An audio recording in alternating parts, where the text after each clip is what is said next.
একটা হাদিসে নবীজি বলেছেন, তোমরা এখানে যেরকম আসো, এখানে জীবজন্তু, মানব দানব, ঘর সংসার আছে।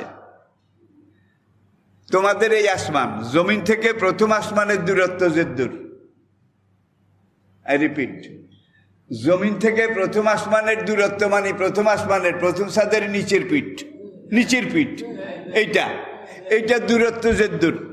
প্রথম আসমানটার পুরুত্ব তার চাইতে 70,000 গুণ বেশি।